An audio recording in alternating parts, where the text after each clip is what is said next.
What were the skies like when you were young? When you were young? When you were young? When you were young? When you were young? When you were young? When you were young? What an interesting question indeed. Just what were the skies like when I was young? It certainly got me thinking.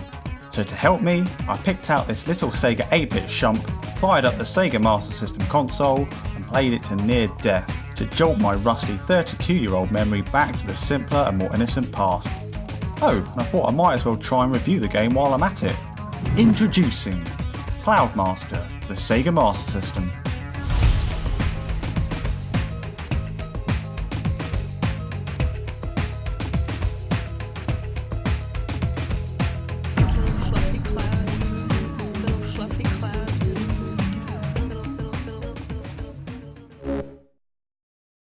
Based loosely on the historic Chinese novel Journey to the West and developed by Hot B and licensed by Taito Corporation, Cloudmaster was first released in arcades as Shuka Taisen, or Great Wizard of the Middle Kingdom translated into American, before getting a console release in the UK and other territories in 1989. This game sees you, or me because it's my review, control a mysterious hermit called Michael Chen, who we are told meditated for years deep in the mountainous regions of central China, hoping to one day gain the title of Cloudmaster so he could thus become a powerful mystic and embodiment of all things good and proper.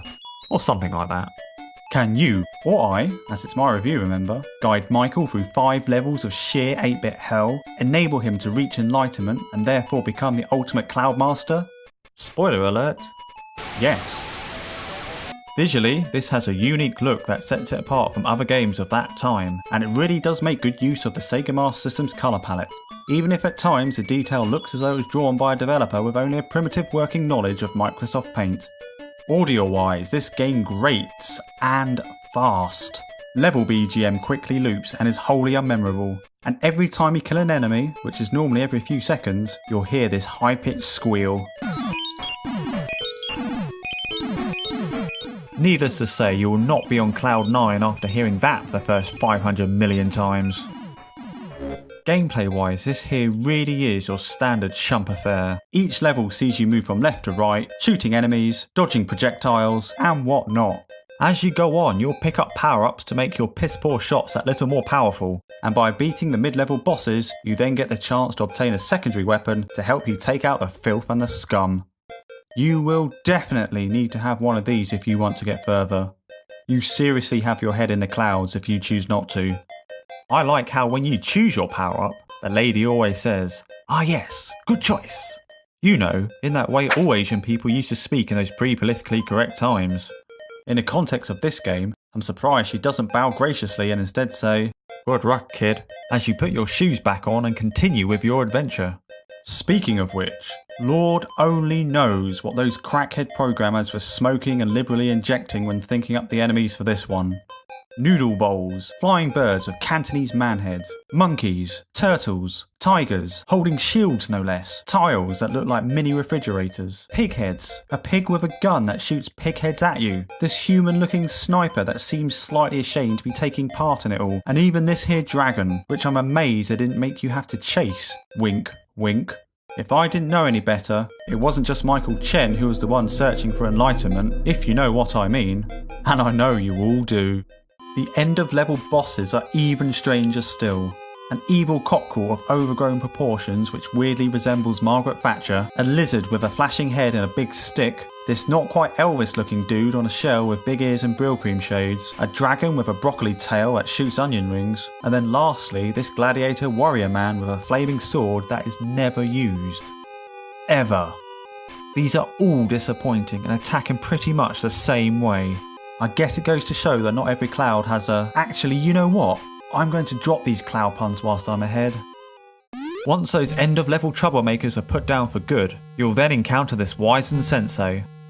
This really slows down the pace. For an older man giving you the hurry up, the hypocrisy and irony on show here is really quite something. And to top it all off, once you do finally complete the game, you are then treated with perhaps the most drawn out ending sequence in the history of 8-bit gaming. Observe. Thus, the end of the long journey of Michael. Chen, as his wish, has become the strongest superhuman in the world. People. Oh, there's more. And just to really put over that feeling and sense of accomplishment, here's your reward.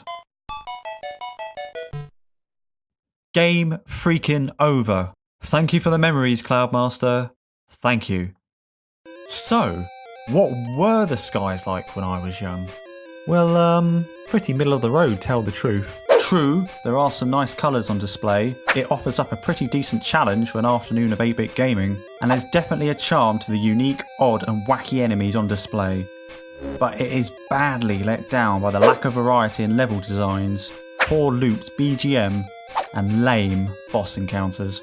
Completing the game is more a chore than an accomplishment, and that's a gaming crime if there ever was one. This game got pretty middling reviews upon release, and to be honest, if you're looking to master a shump on the Master System, there are better options out there. My verdict, a C-.